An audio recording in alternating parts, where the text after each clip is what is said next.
Good morning all of you. ఈరోజు నేను రక్షక తంత్రాలు అనే టాపిక్ని రివిజన్ చేశాను, మీకు కూడా డిస్కస్ చేస్తాను.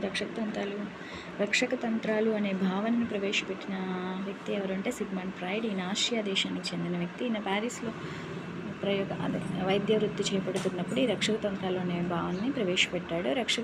సిగ్మండ్ ఫ్రాయిడ్ ప్రవేశపెట్టిన సిద్ధాంతం ఏమిటి అంటే మనోవిశ్లేషణ సిద్ధాంతం లేదా మనోలైంగిక వికాస సిద్ధాంతం అని కూడా అంటారు. ఇది ఒక మూర్తిమత్వ నిర్మాణ సిద్ధాంతం. ఒక వ్యక్తి యొక్క మూర్తిమత్వం ఎలా నిర్మితమవుతుందని తెలిపే సిద్ధాంతమే మనోవిశ్లేషణ సిద్ధాంతము. ఈయన్ని ప్రవేశపెట్టిన ఇతర భావనలు వచ్చేసి ఇడ్, ఈగో, సూపర్ ఈగో అనే విషయాలను కూడా తెలియజేశాడు. ఓకే, రక్షక తంత్రాలను చూద్దాం ఇప్పుడు. రక్షక తంత్రం అనేది ఒక ప్రవర్తన నమూనా. మొదటి రక్షక తంత్రం వచ్చేసి దమనం. దమనము అంటే దమించడం, ఉద్దేశపూర్వకంగా ఒక విషయాన్ని మర్చిపోవడాన్ని దమనము అంటారు. బలవంతంగా మనకి ఇష్టం లేనివి, బాధాకరమైన విషయాలను మర్చిపోవడాన్ని దమనము అంటారు. Second one ప్రతిగమనం. ప్రతిగమనము అంటే ప్రతి అంటే వెనుకకి, గమనం అంటే వెళ్ళిపోవడం, వెనక్కి వెళ్ళిపోవడం. అంటే ఒక 20 సంవత్సరాల వ్యక్తి 2 సంవత్సరాల వ్యక్తిగా ప్రవర్తించడం, అంటే చిన్నపిల్లల్లా ప్రవర్తించడాన్ని ప్రతిగమనము అంటారు. థర్డ్ వన్ వచ్చేసి విస్థాపనం.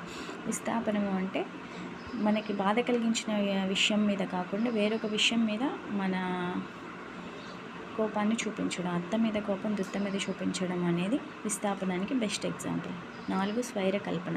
స్వైరకల్పన అంటే కలల ప్రపంచం. లేని విషయాన్ని ఊహించుకొని సాధించిన విషయాన్ని సాధించినట్టు ఊహించుకొని ఆ కళల్లో జీవించడం అనమాట. ఎక్కువగా ఇది స్వైరకల్పన అనేది కౌమార దశలో ఉంటుంది. Next one తదాత్మీకరణం. తదాత్మీకరణము అంటే తాను సాధించలేనివి తన వారు సాధించినప్పుడు తానే సాధించినట్లుగా తృప్తి చెందడం అన్నమాట.